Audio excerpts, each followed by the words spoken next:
also have everything you need to win a championship. How many schools can you say in the country that you have everything you need to win a national championship? That expectation, whether reasonable or unreasonable, exists, and it's not for the faint of heart. Somebody that wants to come in and isn't really sure about who they are or what their plan is, best not apply. Coach Florida can get great talent, can produce championship level rosters, but it is a lot of work, and that is the challenge for the next sport coach. Ladies and gentlemen, our new head football coach, John Summerall. All right, the standard is the motherfucking standard. Like, it's the best. If you're a Florida Gator, the standard is the standard. Best. That's the standard. Good to see you, man. Yeah, fired up to coach, brother. This process led us to the right guys for Florida. Yeah, good to see you, brother.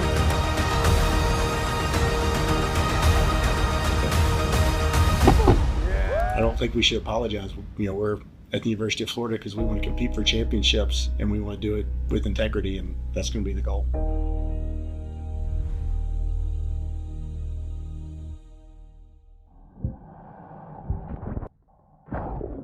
Boy, oh boy, the standard is a freaking standard. Good evening, good afternoon, ladies and gentlemen. Welcome back to High Top Sports. It is, in fact, the best day of the week. Good to see you. Happy to have you here. Be sure to smash the like button and subscribe. If you're not ready to run through a wall, pinch yourself and wake up, baby, because we about to go get some. We're going to have ourselves a show today. We get ourselves a nice little commit to kick off the best day of the week, which I am excited for. Then we're going to talk about a massive recruiting weekend, the first official recruiting weekend for John Summerall and the boys.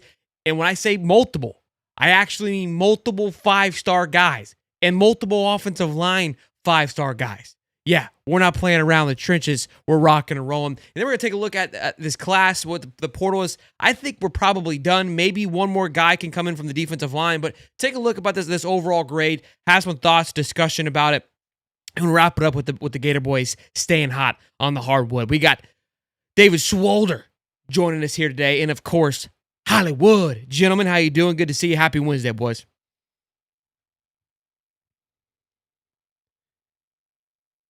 All right, Connor, you can go first. I was going to say, he usually goes first every time. Yeah, he muted himself. I don't know. It says you're muted, Dave. Yeah, I don't know what happened.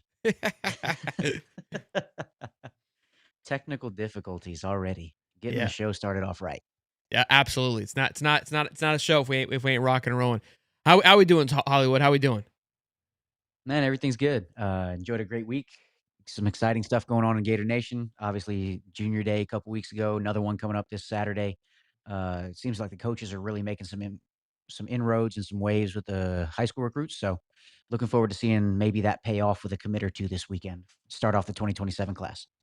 A lot of positive stuff's going on. Yeah, Dave, I don't know what's going on here, bro. I don't know why. We were rocking and rolling, and now all of a sudden the internet's not liking you, Dave.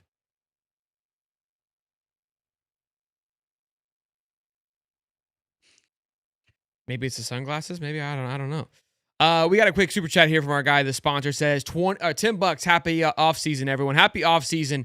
It's never off season here, of course, at High Top Sports. We're gonna have ourselves a nice little show. I got a game. I got a couple things dialed up. Got a game. Great stuff until we get the old Swolder here. But we'll start here with this, Hollywood.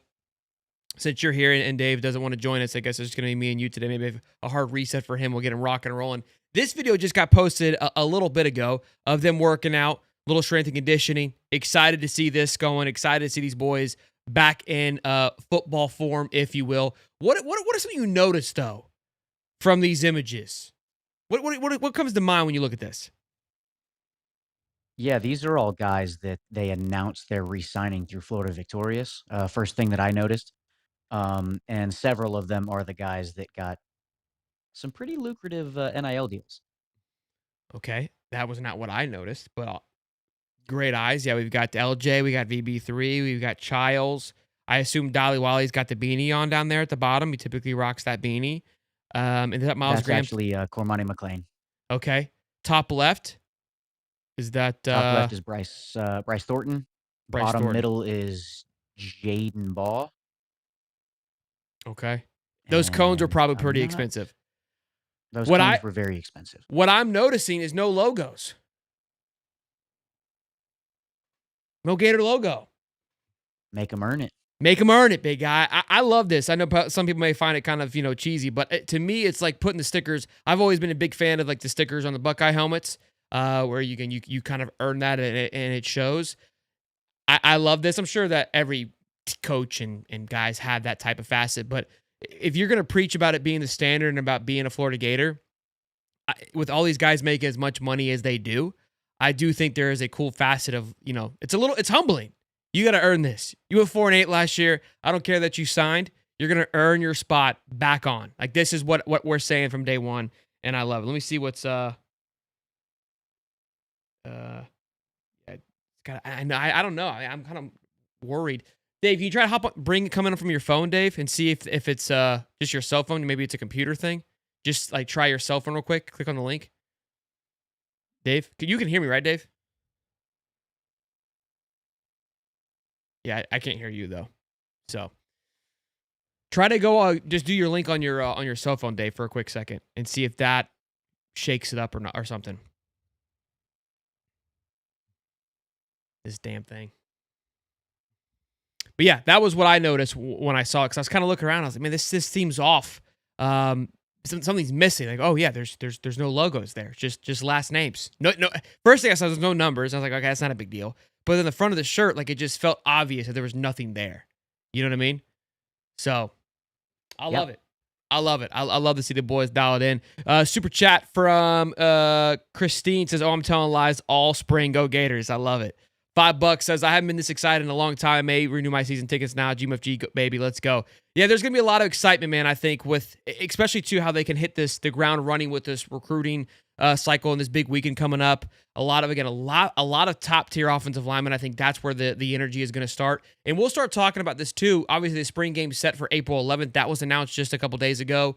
And we're working on, I want that weekend to be pretty big. We had a great success last year for our little tailgate that we did. I'm going to try to get there Friday, do a show with Alma Mater. I don't know if I can say what they're doing, so I won't go any further than that, but they're having a big weekend of their own. So doing a show there. I want to try to figure out getting something else going on that day as well, too. And then Saturday being even bigger as well. There's been a lot of talk of a 40-yard dash, so we've got to have some fun with that. But yeah, I'm excited to see how this season's going to shake up, and it starts at the spring game, and obviously it starts now too with how basketball's been rocking. But $5, URB Herb used to make the freshmen earn the stripes on their helmets. Always loved that. Yeah, so very similar. I'm a huge fan of what he is encompassing here. I can't remember if the last regime did something similar to that. I don't remember there ever being. There could have been. Do you remember if they did that or not, Hollywood? Not to my knowledge. I mean, they could have, but it just wasn't publicized. Yeah, and not that this was either. I think we're just kind of picking up on what we can see.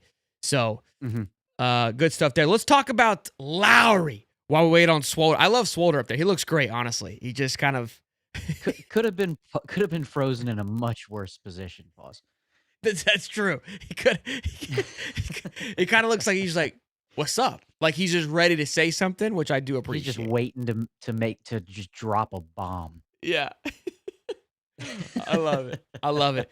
We got Jordan Lowry, which I'm gonna refer to him as Mike Lowry probably during the season, especially when he starts making some plays. You're gonna hear me say that, Lowry a lot, because I love that last name. But this was a big pickup. I think you liked it. We were talking about him in our Discord a little bit.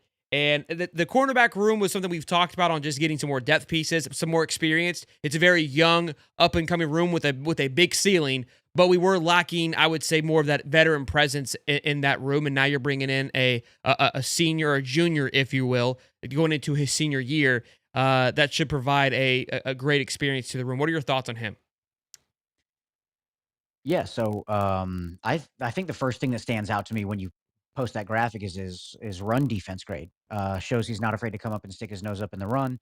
Very physical. Even though he's only 5'11", about 190 pounds, took a step up, went from Western Carolina, moved over to ECU. His grades towards the end of the season, from what I had seen, were significantly better than at the beginning of the season. So it seems like he became acclimated to that level as the season went on. And I mean, I like the experience. I like having somebody that you can throw in there. And I like that he's a Florida guy from Bartow. So somebody that's really you would think really cares about the logo and wants to put on for the state of Florida. Yeah, and again, I think just that experience is going to be huge. And like you said, he came from, what was the first school he played at? Western Carolina. West Carolina, then he goes to Eastern Carolina, and now obviously here to the University of Florida. Has a great run defensive grade, as you can see there with an 82.1.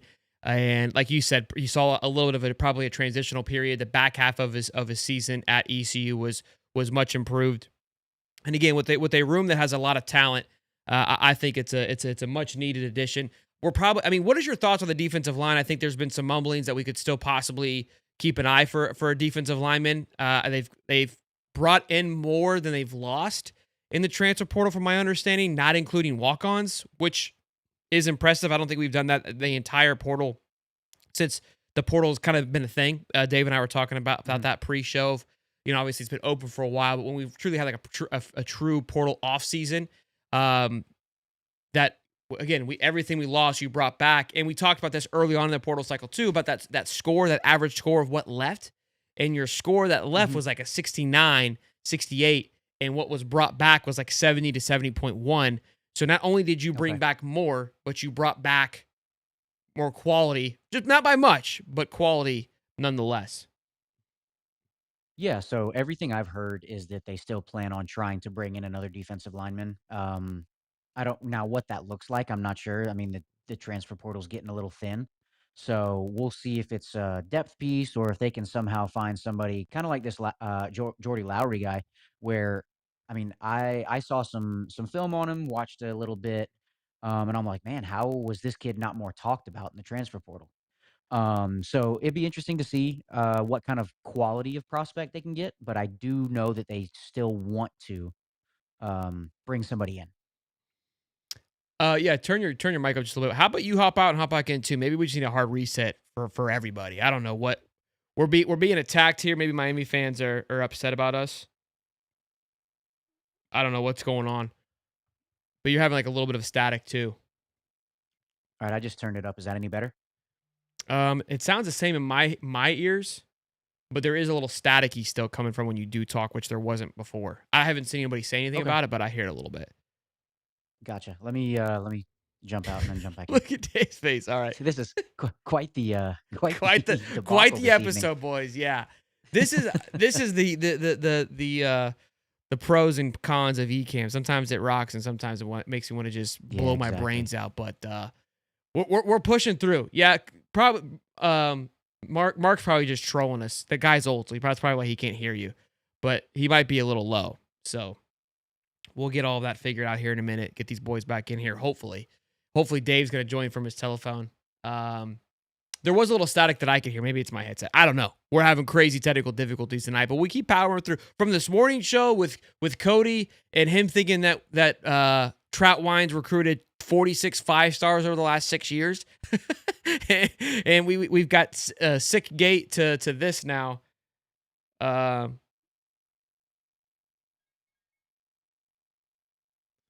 Let's see. We got Hollywood back in here. Now you're having the issues. Oh, nope. There you go. Yeah, so Dave's still frozen. Yeah. On my end. You sound good though. You sound good. So we're back. Hopefully Dave can get in the show eventually and we can get his thoughts about everything. I'm sure he's got a lot. He doesn't look happy with the commit though. That's one thing that I will say. He looks very displeased. That brow is He does. Is working overtime right now. I got a game for you guys once he joins the squad back, and we could talk about it. I mean, I guess we can roll into the junior weekend. I told him to join on his phone. I don't know what he's doing. See, I think Mark. He says everyone's saying you sound good. Mark's saying you sound low. I don't know. He might have to turn up his hearing aids. Yeah. Here, we'll just blare you up. Yeah. So some people did hear the static. Yeah, Dave does look ticked. Dave does look ticked. This is chaos. Dave just needs to let me know if he's going to join or not. Yeah, it's all right. We'll power through. Well, hey, while Dave's not here, we could talk basketball because he doesn't like to talk basketball anyway. So $5 from Be Crazy. We win a natty in football, b-ball, and baseball this year. Gator boys stay hot, getting hot in Somerville. Amen. I love it to you, Dub. What is your thoughts, man? I think you were somebody that was very patient and stood 10 toes of like, hey, it's going to come together. Myself included. I think that I was very calm and collected. I don't recall ever getting too worked up about Lee and Boogie Flan, but I was definitely not one of those guys. But they have seemed to found, and again, what there was a flash of it in the first game, and I said it early on. I go, this team isn't going to be like it was last year, and I was okay with that. The guard play was going to be different, right? And I was okay with it. I was like, they're going to be pass the ball more, facilitate it, get the ball inside. The guard play wasn't going to be kind of, shoot, living, dying by the three-pointer and just making crazy shots. I felt like they were trying to get more on team ball. Like Walter Clayton played unconscious. The way that he played, you're not going to, you can't replicate that. You don't want to replicate it, if we're being quite honest. So you want more team-centric basketball. And to be quite honest with you, this team looks scarier than last year's team because of how complete it's starting to look over the last couple of games. Like last year, we would have just like lull moments. You never saw a complete game. There was always something that was going wrong. Free throws are being hit. Shinu's not fouling out. The boys are in rhythm. And, I mean, they look like they're going to run through the SEC. I took a look at the schedule. We don't play Mizzou again, who gives us fits based on just the size, right? It's a weird matchup. Tennessee's not what they've been in the last couple of years. Bama should be an interesting one as they're bringing back an NBA player. That's cool for them. And Kentucky is obviously not the Kentucky what it's been in the past. And the other team that's really big right now in the SEC is Arkansas. We play Auburn this week, who's found a little bit of a rhythm. But again, none of these teams that the SEC is nowhere near as competitive as it was last year. And so I think Florida, and I'm really glad that we played, no joke, 4 of the top 5 teams in the country in the first half of the season, and we're not playing good basketball, but we're within 3 points? Excuse me, go ahead. Yeah, no, I definitely agree with what you're saying. We kind of talked a little bit about it early in the season where there was a lot of concern, but I wasn't panicking, obviously, because they were playing such a tough out of conference schedule. So once they got through that, the team kind of finally started to figure itself out. And I think one of the biggest things has been the emergence of Isaiah Brown as an eighth man off the bench. Yeah. He's been phenomenal the last few games. Is doing a great job of playing within himself, not trying to do too much. He knows his role. He has to play good defense and attack the basket when he gets the basketball. He can knock down a three when he's open, so that's added some help to a team that hasn't shot the 3-point wall. But he's been really great. Obviously, we've talked already about the emergence and continued progression of Ruben Chinyelu. He's been fantastic. Like you said, there was a while where it seemed like he was in danger of fouling out every game or getting some sort of stupid flagrant foul, and really couldn't hit free throws. And you honestly were kind of scared every time he touched the basketball outside of 5 feet. And he And wasn't putting that's a lot of points up. Maybe 4 or yeah, 5 points. that's been a complete 180 with him. He's shooting the free throw really well. He's showed improvement on his offensive game, and he has been fantastic on the defensive end and obviously rebounding, averaging a double-double this year. He's got a really good chance at winning SEC Defensive Player of the Year. Um, I think the biggest thing I've noticed with him defensively is how comfortable he looks out on the perimeter when he gets switched on to smaller guys. Last year, he looked like he was Fish out of a water. giraffe in stilts, That's just fair. trying to stay in front of smaller, quicker guards. And this year, even just against LSU last night, he was switched out on a point guard or a shooting guard or something like that, and he was clapping his hands at him like, "Hey, come on, let's go." And we've got Dave back. I like Grumpy Dave better. I'm a Oh, little you know grumpy that already. that frozen screen is going to be the a technical meme somewhere. difficulties, you spend thousands of dollars on stuff, can't even use it, I mean, You're gonna hate this. I think you look and sound better like this. Hey, look, if I can get rid of all of that and just keep it the way that it is, then I'll do it that way. I mean, hey, Are look, you on the mic hey, on your look, I got my shirt? little, huh? Oh, yeah, I got my little DJI It sounds wireless on my great. shirt. Yeah, man, we're doing good. So I said I might as well hook something up while I'm trying to figure this whole thing out. But we'll figure out the technical difficulties for next week. Best day of the week. I think you know what it was. I think the Miami fans hacked into my system because they knew I was going to talk a lot of shit about them tonight. So I think that's what they did. So hey, Miami, take the L. We've done the show's over, Dave. We appreciate you coming back on, but we were just thank you. That, I mean, you work hard to get on the show, and then the things just don't want to work. I don't know. We were literally hanging out. Everything was going great at the beginning of the show, and it goes live, and it just haywire happened. I don't know. Yeah, I think during that transition of going live is when everything got screwed up. So I don't know, but yeah, I'm here. So just turn your computer down a little bit. I can hear myself playing back. Just turn it down. Yeah, just a touch. I don't think anybody would. Well, we were just talking basketball, so you weren't missing much. All right. So no need to fear there. Let's play the game now that I have dialed up for us. Look there. See, there's the Dave I know and love. Yeah, there we go. Hey, can you hear me? Can you hear me a lot better now? Or you're not hearing yourself, are you? Hello. Much better. Okay. Is it okay if we leave that, Dave? Though we can leave that one if you want. Looks a lot handsomer with the light on. We'll leave that one, but let Dave talk through the mic. Can we do that for just this page, Dave? Yeah, we can do that. All right, fun little game. You should get a better still picture of me, like me flexing or something, and I can just. No, this was the best one ever. Which is the oldest logo here? Hollywood, I'll let you go guess first. Oldest logo. So I think it's between the Shaq logo in the top left and the Iverson logo in the top right. The bottom, I think, is TB12, which is Tom Brady. The other is Roger Federer for tennis. I got to go with Shaq's logo in the top left. Dave? Is my mic still too loud? I'm going to go... I would probably go with the Shaq one. You both are correct. I thought it was Federer. But yeah, it was Shaq. So congrats on that one, boys. Congrats on that one. All right. Thank you. Oh, thank you. Go ahead. Dave? I said thank you. We talked Jordan Lowry. Did you want to add anything to Jordan Lowry, Dave, before we move on? I'm trying to turn myself down so you don't hear yourself. Okay. Is that better? Hello? A little bit better? Much better. Thank you, sir. Yo.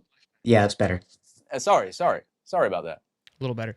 Thoughts on Jordan Lowry, or do you not have much to talk about? We can move on to recruiting. Up to you, big guy.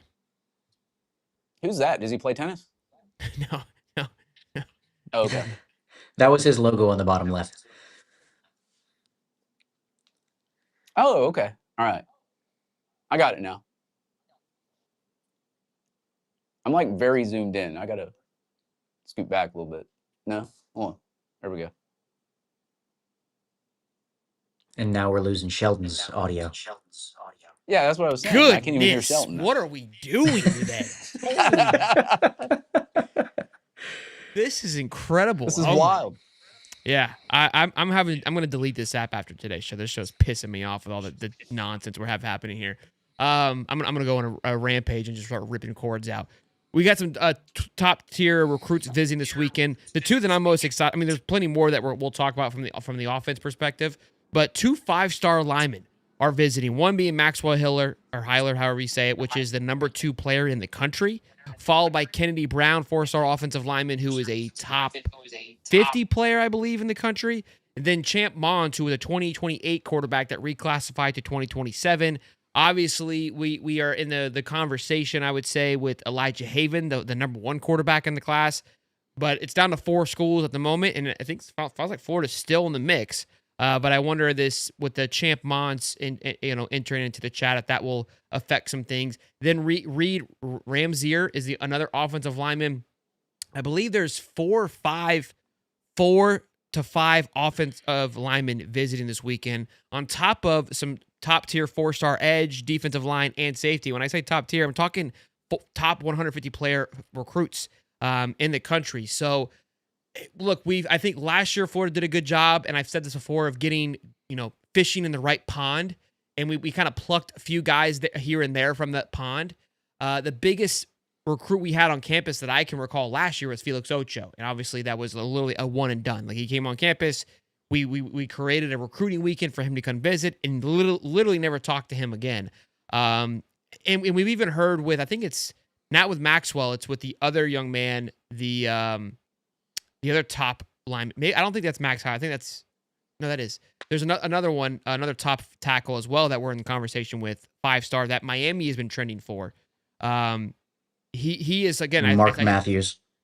Matthews, thank you. We spoke about him this morning, that all the coaches, including, he said, the GM has reached out to him, which what I like about that is the money conversation's already starting. So I don't believe that we would continue to, I mean, I could be wrong here, but pursue these conversations if there wasn't some sort of agreement or at least alignment on financial basis as of now. Now, will this thing heat up? Will the market change? I'm sure it will, as it always does. But I feel like we're in good company. We're in good hands with Troutwine. This is a good start. Great opportunity, a great weekend here to get your first commit. I mean, we've seen Napier and the guys do that. You can probably get that 2027 class, which does not consist of a commit yet. So you would like to get one. I don't know if they have enough, relationship built in with those guys to get somebody, but definitely something to keep an eye on heading into this weekend. Dave, I'll let you go first, big guy, since you've been quiet all day, you haven't said much. Yeah, well, it's a lot better than Rob Sale, right? I mean, we're off to a great start. Yeah, man, anytime you can have a big recruiting weekend, especially your junior weekend and your first official recruiting weekend, I guess, as the Florida head coach, it sets a good tone, I guess, to the fans, and it sets a good tone to a lot of those people at the university. I also like the fact that, you were very relentless there in the portal. And Summerall talks about I want to freaking win now. Like, he's like, I got a 5-year plan, but I want to win now. And the attitude and just the I guess the urgency that Summerall has, you're starting to see. And we haven't had a big junior day like this in a long time. So for just him to have just a loaded list, I think it's like 2 5-stars. There's a lot of 4-stars on that list too. There's some 3-stars as well. I mean, that's what you like to see, especially at your first junior day. So for somebody that had to watch Billy wanting to get measurements and tape and all this other kind of stuff, to somebody that just said, hey, dude, you can come here to the University of Florida. It's a little bit better than what I'm used to. So I think they did pretty good, man. And of course, this list is going to grow. I mean, like, it's it's not going to stop. So I guess that's what really makes it exciting for fans and for somebody like me. The big thing that I've noticed is the quantity of O-linemen that are visiting. And again, I go back to, because again, there's only so many 5-star guys. There's 35 stars in a class, typically about 25 to 30. It'll fluctuate as the year goes on and they get their final rankings. So if you think about it from that perspective, there's probably maybe 3 or 4 5-star offensive linemen. There are 2 that are visiting. 1 we've already been in conversation with. All right, so kind of just keep that in mind. Like, Florida is, and again, the only 5-star lineman we had last year was Felix Ocho. Like, we weren't in the conversation or even had these guys on campus last year. And then when we talk about these O-linemen, we would look at these 4-star before, it would be like the 300 ranked player, 450th. These are all top 150 and higher. There's a few 200 guys in there too. And I'm looking at 200 like, whatever, but that used to be the highest offensive lineman that was visiting. Like, that is, again, they have to commit, but this is, so far, again, we have to reset our minds a little bit of this regime. Like, everything's very refreshed from the last one, and I understand that, but we've got to also give these guys a fair chance. Like, if we just woke up today and started from ground zero as Gator fans, I think that's in a way where we should be, right? We can compare it to other things as well too, but there needs to be a comparison. Yes, Dave? Try to let me in on this one.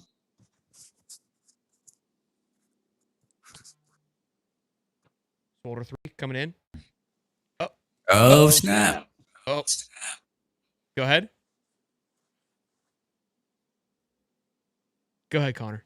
Oh, no, go ahead. Go ahead. Oh, we are back.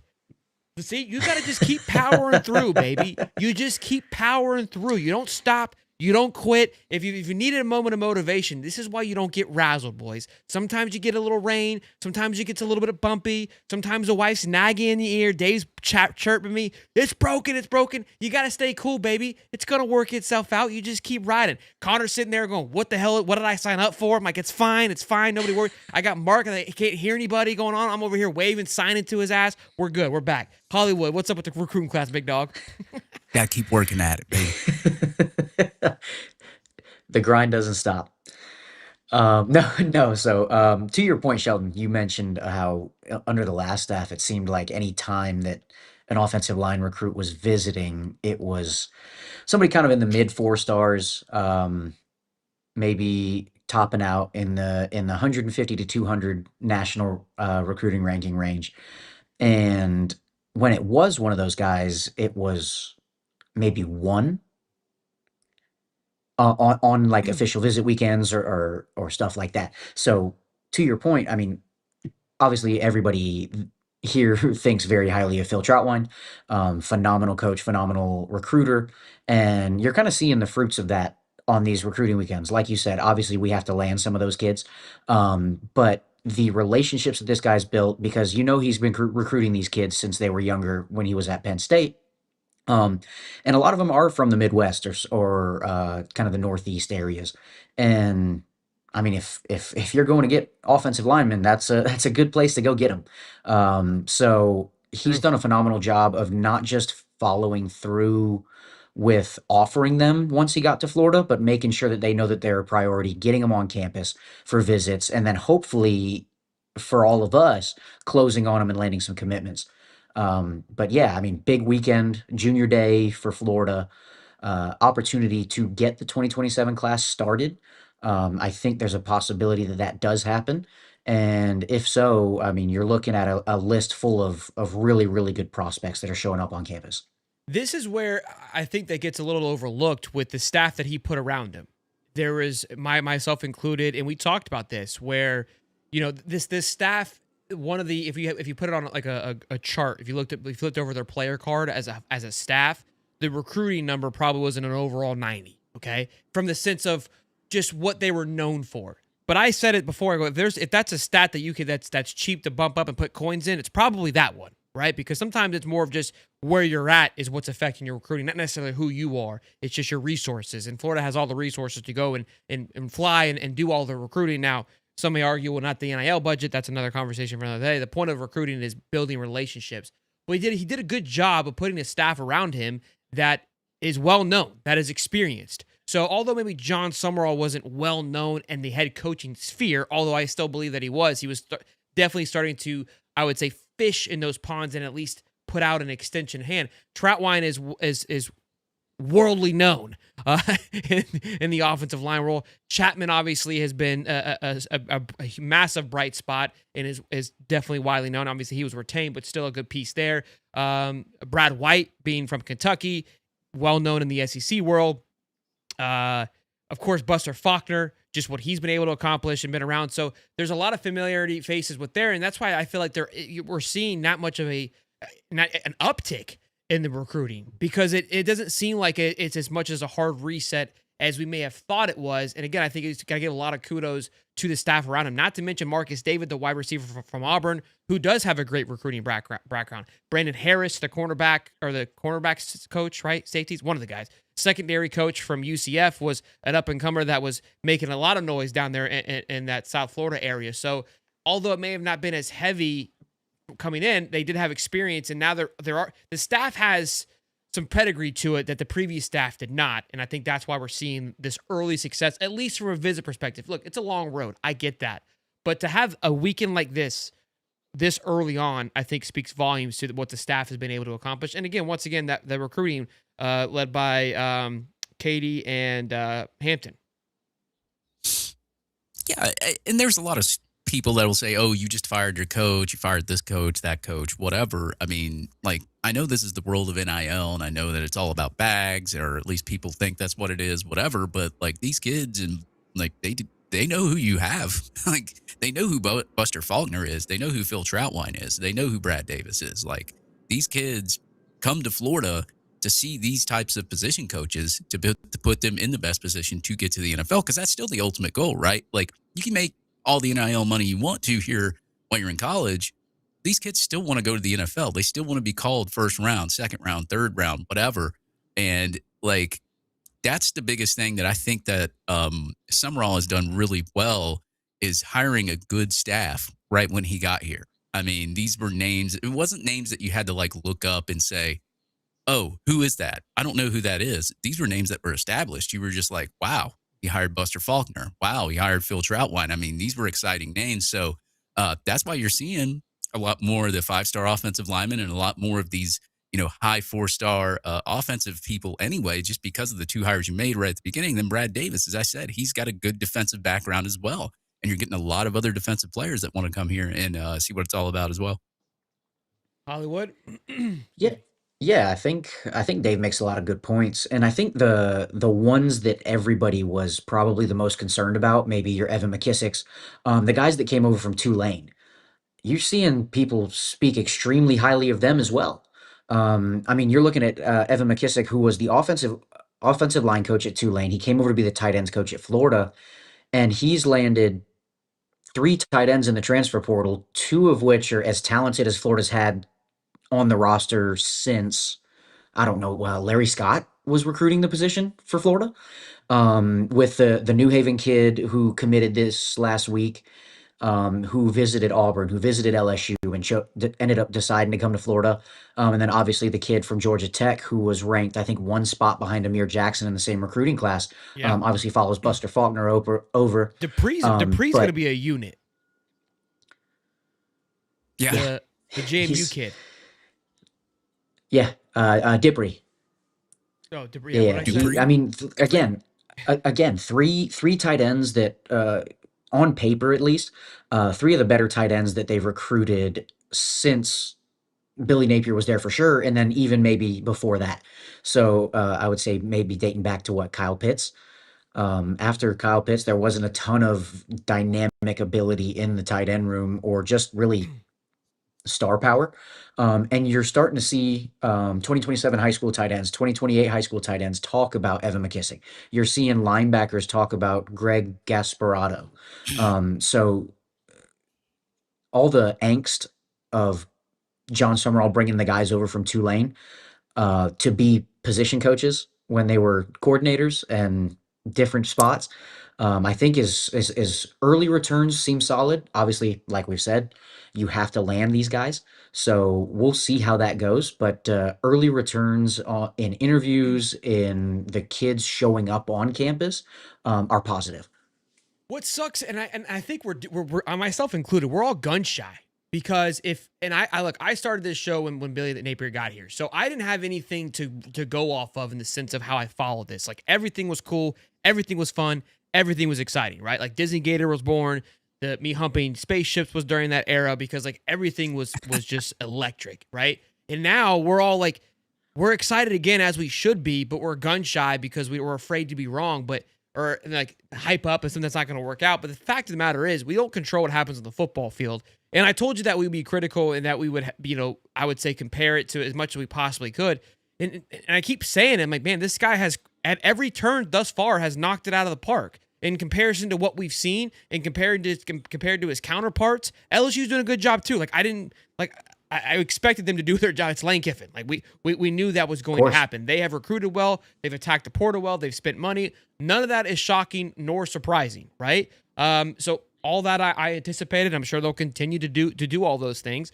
But in the sense of where Florida, where we thought they could have gone with missing out on Lane, it's in a very healthy place up until this point. Again, there's still steps that you have to get through and you have to accomplish. But I'm very excited for what is to come. Again, watching that Indiana game really just show. And again, I know that's a one-off type of situation. Kurt Zingetti is a phenomenal coach, but that's what I felt like. We feel like we're getting a piece of that anyways. If you go watch that North Texas game, that was when I really noticed of like, okay, this is a coach that's trying to embody being a head coach, being Coach John Summerall.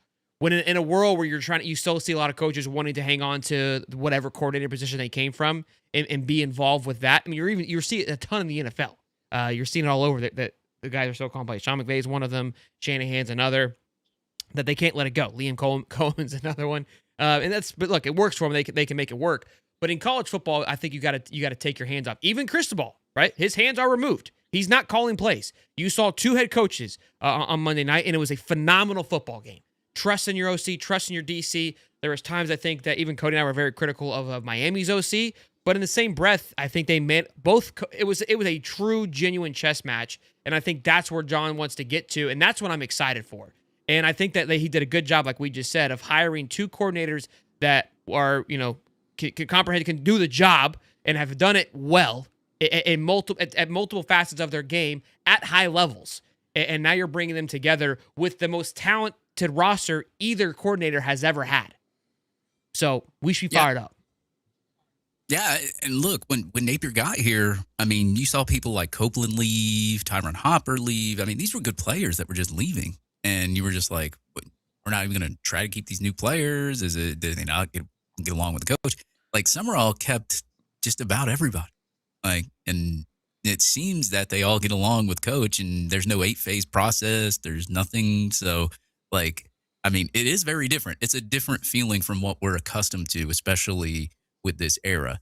Now, the big question is, okay, you got all these guys. Now, can you put it together? Because, I mean, if you look at this season, and we were kind of talking before the show, it's an easier schedule, right? And you're going to win more than 4 games. You're going to win half of that just in the first 2, right? So, you've got an Auburn team that looks like they're going to be the next USF, but they could still probably be good on defense because they still have Durkin. But, I mean, just the schedule and like how it folds out just this year being a little bit easier schedule, it's kind of I'm sure Summerall is like one of those guys that just doesn't even care who he plays.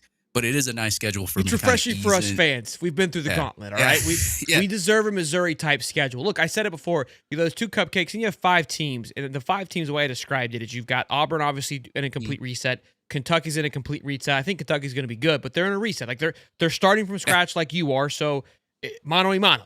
Spot the ball.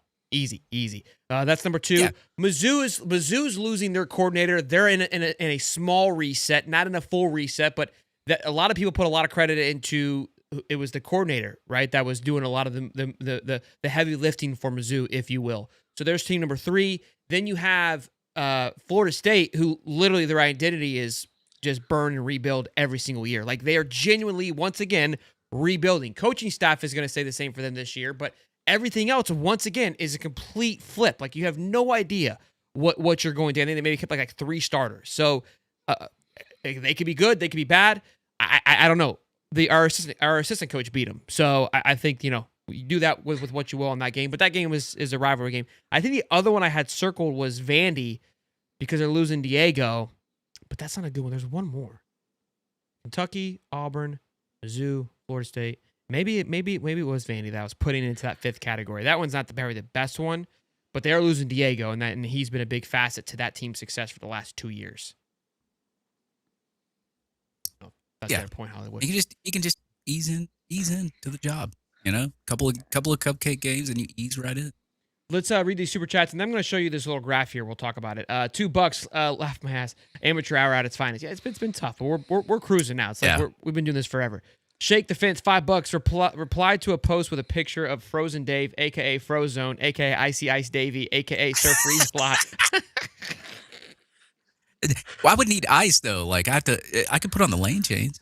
We could get like a frozen picture of like me with the lane chain on. I love it. I love You don't get to plan the frozen picture, Dave. It freezes how it freezes. Well, that's what we all need to do. We all need to get like frozen pictures of each other. No, Dave. And let the Discord decide. This is the coolest. It freezes how it freezes, Dave. Okay. Well, I love it. Freezes. Speaking of that, I'm going to be freezing this weekend because we're supposed to have a big ice storm. Yeah, you're going to get snowed on, big guy. You better buckle up. All you Northerners are freaking out. We got our generator ready and everything. What are you guys getting, a hurricane? Power goes out. Oh, does it? I feel like that would be worse. Like that would be worse if your power goes out like in a snowstorm than a hurricane. You know what I mean? Like it's like fight or flight if it's depending on how cold it gets. Yeah, you can't go anywhere. $10. I just hope and pray we actually see our returning star players playing and not on the sidelines before the season even starts. That's a phenomenal point, Mr. Wiggs. I hope strength and conditioning is better than last year. That is, I mean, dude, do you think about it? I think that's something that's actually a really good point because I've argued a lot. Me and David bickered a lot about this. I'm like, dude, if you look at the Final Four, talent comp, the 3 of the Final Four teams ranked behind Florida. Now, that speaks to a point where, like, but how much of that talent played last year? Right? I mean, Banks was out, Wilson's out, Elgin McCray is out. Those are 3 key components that are helping that talent grade go up dramatically. DJ Lagway was a shell of himself, so there's that factor. The running back room was ball. It wasn't a room. It was a slot, if you will, with one guy. So and then the wide receiver room took some hits. The cornerback room took some hits, and that's part of the game. I'm not complaining, but just kind of speaking to that. You did freeze? We've got Frozen Dave again, and now Sheldon's mic's out again. I'm back. You freeze the way you freeze is what I said. You didn't miss anything. I don't know why these things I'm are frozen. Oh, there we go. I'm back now. I'm back. Let me see if I can switch back if it'll stay. Hold on. He's trying to freeze me, I bet. That's exactly what he's trying to do. I love that I can go back. There it is. There's incredible. Frozen Dave. What am I, just like staring you off in space? That was pissed off, Dave. The glasses are off. He's ready to fight, throw hands. I love it. All right, so that's WWE, Dave. Yeah. So everyone's the 247. They have their overall rate ranking, and LSU has the number 1 overall, including recruiting, including transfer portal. But what I decided to do, because again, more people had to do more in these classes than others. Like USC had 33 commits. Florida wasn't going to go and get 33 commits, right? It just wasn't on the table. So I felt the average was more important, okay? So that's why you see 1, 9, 11, and 17 there, because I organized this by the average. That was what I felt was more of a reasonable comparison for what we're doing, because it's very easy to get your number up just by, I mean, they have 12 more commits, them being LSU, than Florida does. Well, of course they're going to be higher ranked than we are. And you're like, why don't we get 12 more guys? We didn't lose 12 more dudes, and we didn't need 12 more guys. We kept more. I don't know. Quit yelling at me. So I shuffled it by the average rating from the recruiting class on top of the transfer portal class, and we ranked 12th. So 12, Michigan's still 11, Tennessee is 10, and LSU is 9. If you look at it from that perspective, Notre Dame was number 1. Notre Dame quietly kicked ass. They're going to be scary, and CJ Carr is who Dave hated on last year, is your early Heisman favorite right now, BT Dubs. So watch out for them. The boys are going to be on a mission going into next year, especially how things shook up. So if you take this top 12 from just your recruiting / portal, not including retention, which I think that you jump probably 3 to 4 spots with the talent that you were able to retain. I don't think that's me being biased. You could probably add a few more. Maybe I'm being a bit aggressive. Maybe it's a spot or 2. But I think that's where Florida's probably going to end up, if I'm not mistaken, with the kind of just an overall talent comp. Now, we've learned that doesn't mean anything with Indiana coming with a 70th talent comp, because obviously how you progress and all those things, you take it with what you will. But Hollywood, I'll let you talk first. What are your thoughts on this average rating, again, on where Florida has finished, on top of adding the retention class to it? Because that's something that needs to be added next year. On 3247, add the retention class part of the mix. Why wouldn't you? Yeah, so I think the biggest thing for me that I've kind of noticed would be that several of Florida's commits, unless they adjusted it today, are not ranked on 247's transfer portal rankings. Let me see. Say that again? I'm actually scrolling through it right now.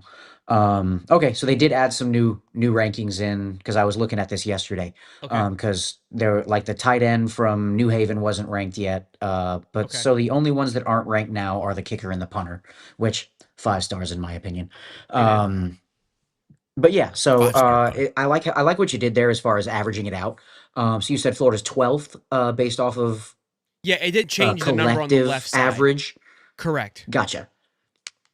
Okay, yeah, I mean, that makes sense. I do think that schools like LSU, especially LSU in particular, at a little bit of an advantage because several of those players followed Lane Kiffin from Ole Miss to LSU. Sure. Whereas if you're talking about Florida, obviously, if you have kids transferring from Tulane coming over to Florida, they're not going to be as highly ranked because they're coming from a G5 school as opposed to a proven SEC program. So I think there's a little bit of I shouldn't say a bias, but a little bit of a like an asterisk on that. And then, of course, LSU has the single best recruiting advantage in college football, with the state of Louisiana in their backyard and no other legitimate competition for the top ranked prospects. But I think Florida's done a good job of landing quality and quantity in this year's portal class. Obviously, there's some guys that are you think are probably going to be strictly depth pieces, but I like the mix between 1 year guys and multi-year guys. I think they've done a solid job of adding quality depth and players that can come in and play right away. Dave? Sorry, everybody thinks I'm disagreeing with you guys because I'm laughing, but I'm laughing because somebody said we should make a shirt called Ice Ice Davy. And then now my frozen picture is all over Twitter now, by the way. That's kind of what I was laughing at. No, That's exactly what we wanted. Not to change the subject or anything, but I mean, I kind of look when I look at the portal class, like I obviously felt we could have done better. Y'all have probably known that in the Discord. I did take a vote, and it was a poll. I got to find it real quick, but basically, I was just like, if you had to grade the portal class, what would you grade it? Oh yeah, I saw that. And second most votes got A minus to A plus. I can't remember what the percentages were, but it was basically second place was A minus to A plus, first place was B minus to B plus, which is where I agree with it too, because I felt like we could have done better in some positions. But that's kind of where I look at it in the portal is what are your positions of need? And are you recruiting at a high level at that position of need? Now, if you don't really need much at a position, like wide receiver, it was good getting Singleton, right? But like, I didn't really care who we got after that, right? We had a pretty loaded receiver room. I felt like we could have done better, maybe D-line wise, but we do have a lot of people on our D-line as well. So I think the D-line will be okay. O-line, we did all right to me. Kicker, obviously we knocked that out of the park. Running back, we really knocked that out of the park. I was very, pleased with that. But there was no position where I was just like, man, we just did piss poor. Cornerback, I guess maybe you could say was probably maybe the lowest rated position, but I think we had a good few pieces there. And we obviously, you got Cormani and Dijon and all those other players coming back. But it was, I would say B minus to B plus too. I would lean more B plus than anything because they did get some really good, highly rated players out of that portal. I wanted to see more, but that doesn't mean that, Florida can't be really good next year either. It's just, just from a fan standpoint, I would rather have seen more. But hey, look, I am not the coaching staff. They're the ones that sought these kids out. They're the ones that wanted these kids. So I can't sit here and complain.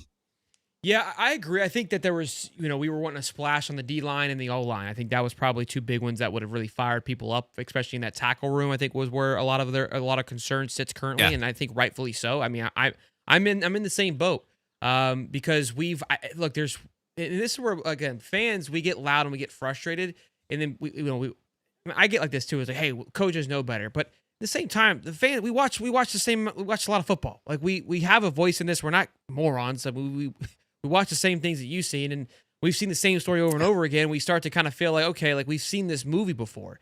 So the offensive tackle is a big one where we've beat the drum like, hey, we need to go get a tackle, and then like, especially last year, we need a right tackle. We're like, well, it's time for Caden Jones and Lovett and Cameron Waits to figure it the F out. And I agree with that. I was like, yeah, that's fair. Like if you don't recruit those three guys and groom them for 3 to 4 years, and then it just not work out. Well, it didn't really work out. Not to what we thought it should, right? They didn't live up to the expectation. They got better as the season went on, but you shouldn't be in that predicament, in my opinion. So every year, that right tackle, because Barber's kind of been the guy at the left tackle, whether he's been solid. He's been solid. He hasn't really been like poor, and he had up and down games. But that right tackle position has been a question mark since as long as I can remember. I mean, it was like Damian George, and then it wasn't. And then Crenshaw wasn't horrible 2 years ago, but there was still, again, early on, it was a little dicey there. So we have, again, question marks on both tackle positions now. We have a lot of excitement and opportunity there, but not a lot proven.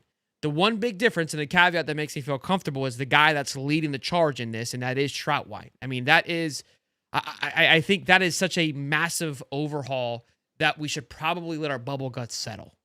Like, honestly. And then the same thing on the defensive line. We kind of were beating this drum last year. We need a tackle. We need this. We need this. In the defensive line, outside of just getting bullied, which goes back to more January, February, March, aka strength and conditioning problems, not a schematic problem, it was fine.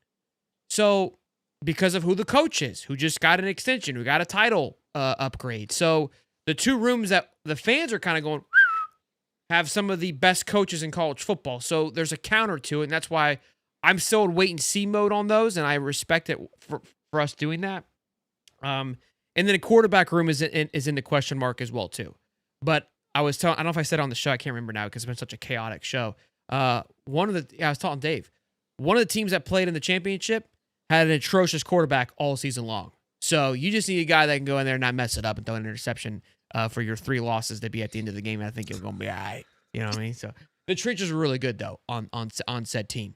But yeah, that's what I got to tell you. Oh man, I do like the fact that there's no Miami fans in our chat. It's great. They haven't been anywhere. They're they harassed us a lot on our morning shows leading up to the game.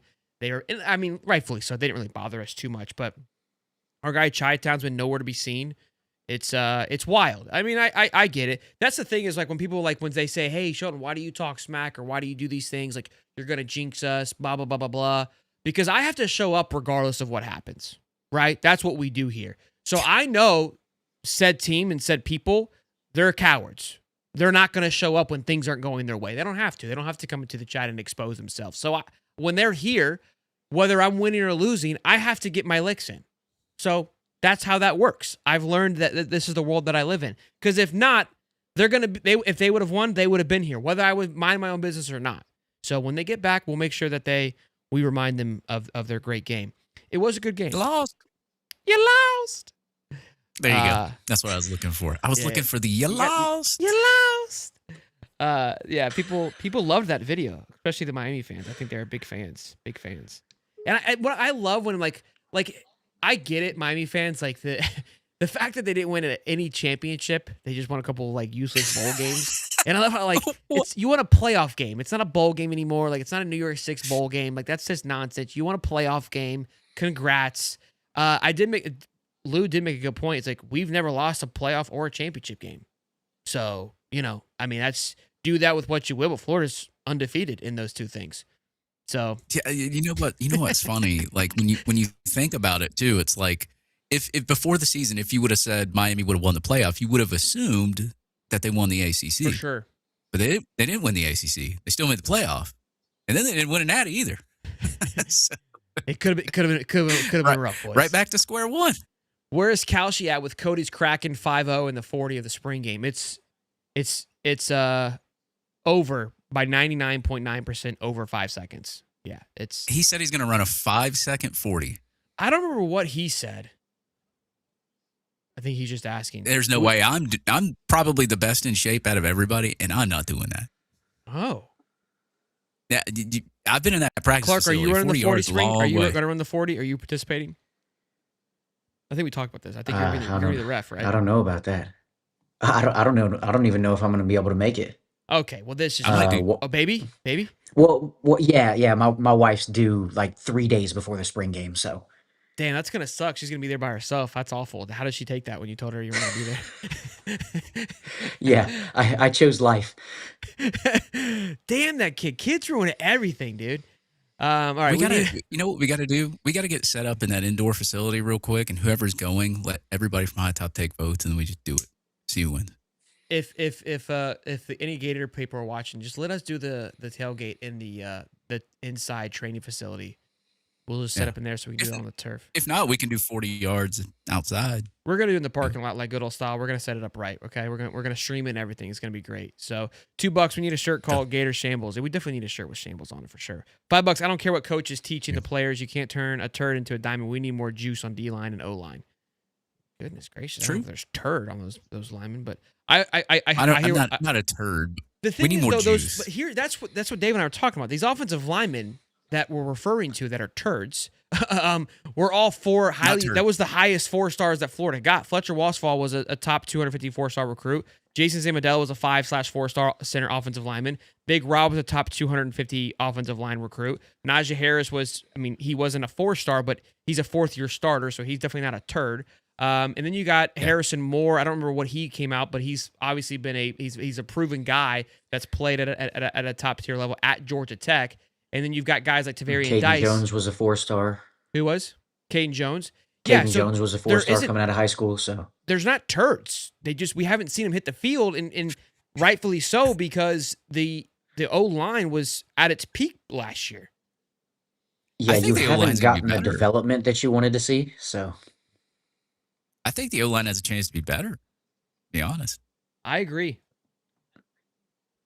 I think the talent, the talent is still there, and the development's going to be better, personally. I agree with the juice part, but not the turd part. I don't think we got turds. And I also think scheme helps out your offensive line a lot, too. Sure. All right, boys. Let's wrap this thing up here. Let's wrap this turd of a show up. $5. I'll try the 40. I might blow my hamstring out, but I'll try. Okay. Well, and here's the other thing that I wanted. Two more things before we wrap this thing up. First of all, we just announced,